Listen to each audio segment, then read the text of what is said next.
जहां तक गुजरात चुनाव की बात है, गुजरात चुनाव में राहुल गांधी की पदयात्रा नहीं हो कोई बहुत मायने नहीं है। आप ये देखिए, पिछले 65 दिनों में हमारे माननीय प्रधानमंत्री जी चौथी बार गुजरात के दौरे पर गए और 9 दिन उन्होंने गुजरात में बिताने की योजना बनाई है। 8 दिन बीत चुके हैं और इन इन 9 दिनों में उन्होंने क्या किया?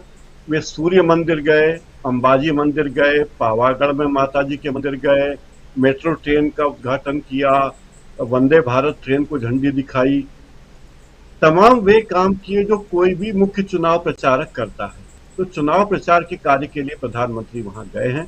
और जैसा कि जहां गुजरात में जहां सरदार पटेल की प्रतिमा बनाई गई है, मैं बड़ौदा गया तो अपने एक दोस्त के साथ वहां गया था। तो उन्होंने कहा कि बड़े मजाकिया लहजे में उन्होंने कहा कि मोदी जी के फार्म हाउस में आपका स्वागत है। तो मैंने कहा, मोदी जी का फार्म हाउस क्यों कह रहे हो भाई? बोले, जब मोदी जी की इच्छा होती तब वे यहाँ जाते हैं। जिस तरह गांव में कस्बों में जो सेठ लोग होते हैं वो एक फार्म हाउस गांव में बना लेते हैं, तो ये मोदी जी का फार्म हाउस है। जब उनकी इच्छा होती है घूमते फिरते आ जाते हैं और कैबिनेट की मीटिंग कर लेते हैं। और कुल मिला के उनका उद्देश्य ये होता है कि वो बार बार इस चीज को प्रसारित करें कि सरदार सरोवर बांध के पास जो महान प्रतिमा बनाई गई है वो कितनी महत्वपूर्ण है। और वे कभी भी सरदार सरोवर बांध के की चर्चा नहीं करते अपने भाषणों में। हमेशा यही बात करते हैं कि सरदार वल्लभ भाई पटेल की प्रतिमा कितनी बड़ी, क्योंकि सरदार पटेल की प्रतिमा के पास जो सरदार सरोवर बांध है उसका निर्माण कांग्रेस के शासन में शुरू हुआ था, कांग्रेस के नेताओं ने किया था, तो वो ये श्रेय देना उनको नहीं चाहते।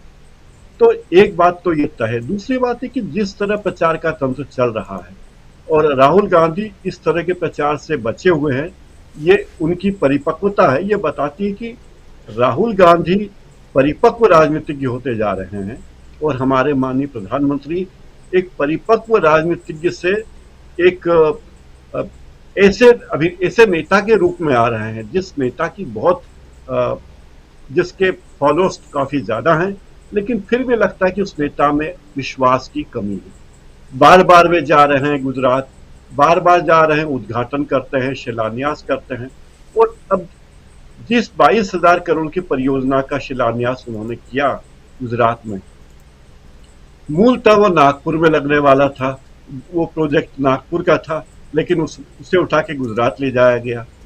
वे खादी की बात करते हैं, सरदार सरोवर बांध की कच्छ शाखा की नहर का उद्घाटन भी करते हैं जो जी 10 कस्बों 1,000 गांव को जोड़ेगी।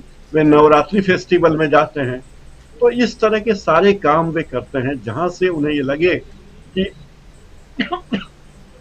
देश के विकास के लिए हमारे प्रधानमंत्री कितने ज्यादा बेचैन हैं। दूसरी बात यह कि मुझे लगता है कि बीजेपी के पास कोई मुद्दा गुजरात में नहीं है, तो वो कुल मिलाकर नरेंद्र मोदी के चेहरे को सामने रखकर ही चुनाव लड़ना चाहती है। इसीलिए कोशिश हो रही है कि बार बार नरेंद्र मोदी गुजरात आए। और नरेंद्र मोदी की ये जो 3 दिन की यात्रा, ये यात्रा भी ऐसे वक्त पे हो रही जब हिमाचल के साथ ही गुजरात का चुनाव कार्यक्रम घोषित होना था, लेकिन चुनाव आयोग ने इस कार्यक्रम को घोषित नहीं किया। तो जाहिर है चुनाव को लेकर जो गंभीरता राहुल गांधी दिखा रहे हैं वो असली गंभीरता है। और नरेंद्र मोदी चुनाव प्रचारक के रूप में कार्य कर रहे हैं, क्योंकि इस पर चुनाव आयोग को संज्ञान लेना चाहिए था कि ठीक चुनाव के पहले, चुनाव की घोषणा के ठीक पहले इतने आयोजन, इतने उद्घाटन, इतने शिलान्यास आखिर क्यों हो रहे हैं।